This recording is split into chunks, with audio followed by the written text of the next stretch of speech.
Hello everyone, it's Monarch here once again, and I'm here to give you all more information on the game from the developers themselves from their Discord channel compiled into a series of videos.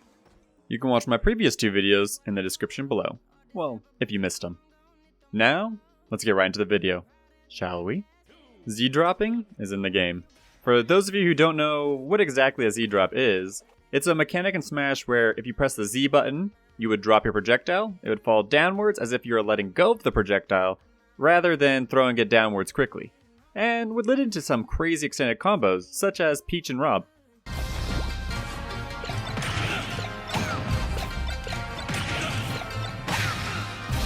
Though in this game, so far we are unsure if there's a projectile or item-like object that stays after hitting the opponent, so we'll have to wait and see for that one. On that note, in an earlier video, I talked about how you can reflect a projectile up to 3 times before it hits its cap. But if you're holding a 3 times reflected projectile and Z-drop it, then it gets reset back to level 1. You can also Z-drop opponents you are holding, but you both can react instantly out of this, so this might only be a viable option if your character has faster frame data than them. But I'm assuming 99% of the time you're going to want to throw them anyways. To Z-drop in this game, it's going to be slightly different, as it is not done by the Z button like it is in Smash, but will be done by the guard button. So it might be better to call this mechanic B dropping or G dropping, as that would be more accurate. I know there's a lot of information so far on Z dropping, but the developers said it is possible to turn your own projectile automatically into a level 3 reflected version.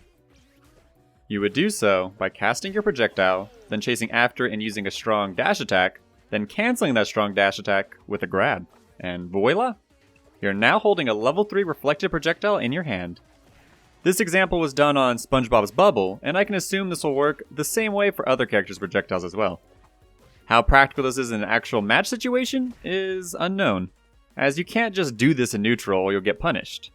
But after hitting your opponent off stage, you could instead set this up instead of gimping them.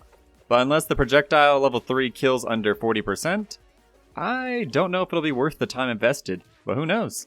Some players might turn this into something that becomes meta for some characters' projectiles. There is no L canceling in this game, as they wanted this game to be directed towards both casual and competitive players, so they made the skill floor a bit on the lower side of things. When you grab an opponent, you cannot pummel them for extra damage, but you can move them around. Though I can imagine because you can jump and up throw at the same time, I can see some characters having a ding-dong combo like DK. But we won't know for sure until the game is released. The AI when the game first comes out is going to be incredibly easy to beat and not the most advanced tech-wise, so don't expect any Kazuya CPU combos on day 1. Today, September 20th, is the last day for them to make any changes for the day 1 patch, because consoles need a 2-week heads up before they are allowed to go through, and anything else modified will be seen in a future patch. That means the game is only 2 weeks away, so we're almost past the biggest hurdle of waiting. Jab resetting is in the game, and previously it was just going to be everyone's light mid attack, but Thaddeus decided to also include every single character's level 1 of their projectile to now also jab reset.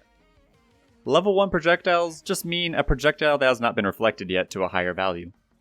This does seem pretty interesting, and I can't wait to see what reset some people come up with.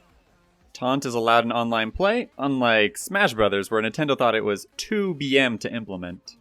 Now with taunts being allowed, and crouch canceling also included, you can taunt or teabag your opponent to your own heart's content. I just wanted to include this in once again, as the developers want to let us know that if we do have problems with the game when it is released, they are also 100% listening to us and want to hear our input on how to better improve the game.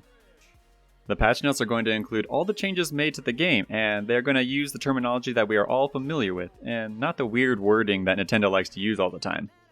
Wavedashing in this game has been slightly simplified. You can now wave dash by pressing jump and shield at the same time, and then the direction you want the wave dash towards. Side note, you cannot use this macro out of block or guard, as this will always input a jump. You can still wave dash the traditional way if that feels more comfortable, but players who aren't used to it now have an easy to use macro. The game now has an official Nickelodeon All-Star Brawl wiki that they hope to implement all the technical information into one single place, such as frame data. But at its current moment, it is very bare bones. But in time, it should be filled for those who are interested. There's not too much to show on the wiki, but I did want to show the stages the development team wants to make competitive. This is the current list of all the competitive stages that they have so far, but as some of them haven't been announced yet, so this list isn't full until we get more details. They seem to have modeled these stages after Smashville, Battlefield, Final Destination, and more.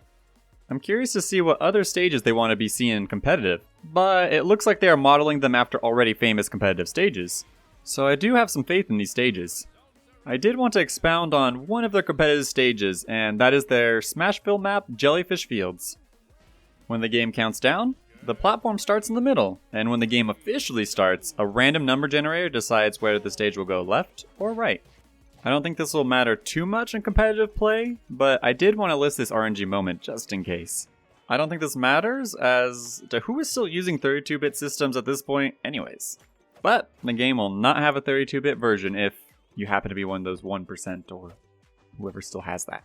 This was announced just a little bit ago, but Polygon is going to release additional information about April tomorrow, which is September 21st. There will be a full article and another gameplay video detailing all her moves, so be on the lookout for that. We can assume this will be released around 10 AM EST, as that's what they did with the Ren and Stimpy. But Game Informer did theirs way later in the day with Patrick, so this is just my educated guess that it's going to be around 10 AM EST. Either way, it should be exciting news and I can't wait to see what April can do.